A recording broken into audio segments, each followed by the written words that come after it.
Flashback.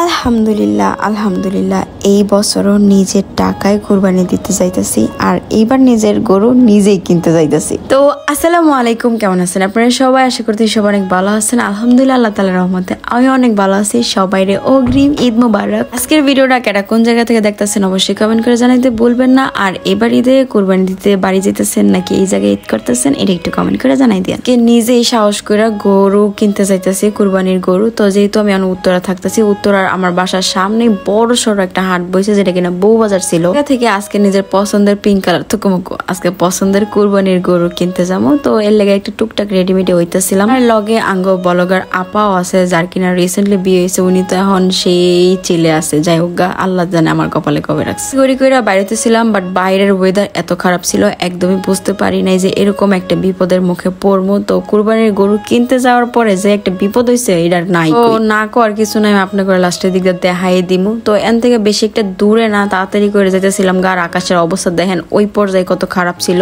প্রত্যেক বছরই একবারে ঈদের একটু দুই একদিন আগে গরু কিনি, কারণ লগা গরু রাহার অনেক সমস্যা হয়ে যায়। মেইনলি এটা ছিল রিজন। আর গরু রাখলে গরুর খাবার দাবার সবকিছু একটু দেখে দেখে রাখা লাগে, এত বেশি একটা সময় কারো কাছে থাকে না, যার কারণে ঈদের দুই একদিন আগে গরু কিনা। আর এইবার গরুর বাজার আমি যেরকম দেখলাম যে একেবারে গরু তেমন একটা গরু প্রচুর প্রচুর প্রচুর গরু, কিন্তু খদ্দের একেবারেই কম। ভাবলাম যে দামাদামি করে ওইরকম ভাবে নিজ পছন্দ মতন একটা গরু কিনবো। যেহেতু এবার উদ্যোগ নিছি, এবার নিজেরটা নিজেই করবো। তো জায়গা যেহেতু সব কাজ আমি নিজেরটা একাই করতে পারি, তো এইটা কিনলে কেন। আগে একটা সময় আসছিল ঈদ আইলে নানুর বাড়ি দাদুর বাড়ি যাওয়া হয়তো, গরু কুরবানি দিত। সকাল সকাল উইটা রেডিমেডি হইয়া যাইতাম গা ঈদগার মাঠে ঘুরে টুরে দেখতাম গরু জবাই দিতেছে, নিয়ে যেতাম আত্মীয় গো বাড়ি, মাংস দিয়ে যেতাম, বিলাইতাম, কত কিছু করতাম। এই জিনিসগুলো এখন অনেক বেশি মিস করি। আসলে সময় লাগে লাগে সবকিছুরই পরিবর্তন হয়, এটাই স্বাভাবিক।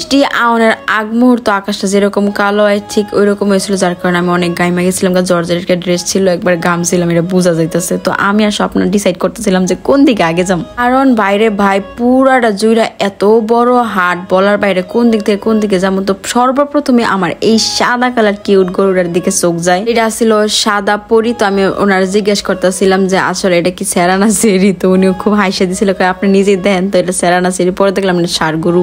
আর এইটার শরীরে গোস্ত ছিল প্রায় 14 মনের উপরে। তো আমি কনভার্ট করতেছিলাম যে 14 মনে আসলে কত কেজি, হয়তো 200-র উপরে এরকম সামথিং হয়েছিল। আর এটার প্রাইস ছিল প্রায় 4 লাখ টাকার উপরে। কত হইলো গরু কুরবানি দেওয়া, এটা শো অফের কিছু নাই। কত লাখ টাকা দিয়ে কিনলাম ওইটাও বিষয় না, মন থেকে দিতেছি কিনা আর ওইভাবে হালাল কিনা এটা দেখতে পাবেন। অনেকে আমার কমেন্ট করবেন আপনার পয়সা কি হালাল। আমি কাউরে মাইরা টাকা খাই না, আমি কারো কাছ থেকে ঋণ কইরা তারে পরিশোধ করি না, ওইরকম টাকা নাই আমার, কোনো কালো টাকা নাই। আমি ব্লগ করি, ওইটা থেকে একটা রেমুনেশন আসে। আর নিজের ছোটখাটো একটা বিজনেস আছে কাপড়ের, ওই জায়গা থেকে আমার কিছু অর্থ আসে। তো এই সব কিছু মিলাই আমার গরু কুরবানির গরুটা কিনা। তো এই জায়গায় হারামের আমি তেমন কিছু দেখতেছি না, কিন্তু হ্যাঁ আমি নিজের ফেস দেখায় বেড়াই। তো এতে আপনারা অন্য কিছু ভাবলেও ভাবতে পারেন, বাট এটা ওই লেভেলের হারাম মনে হয় না আমার কাছে। তাই যাই হোক, তো আমি আমার গরুটা কোনটা নিবো এটা ভালো মতো চুজ করতেছিলাম ওই সময়। তো জোরে জড়ায় বাতাস আয়ে লিটারেলি দাঁড়ানোর মতন অবস্থানে আমি ওদিকের গরুগুলো দেখতে যেতেছিলাম। বাট এরকম অবস্থা দেখে আমার সাহসে কুলাইলো না। তার মধ্যে যদি একটা গরু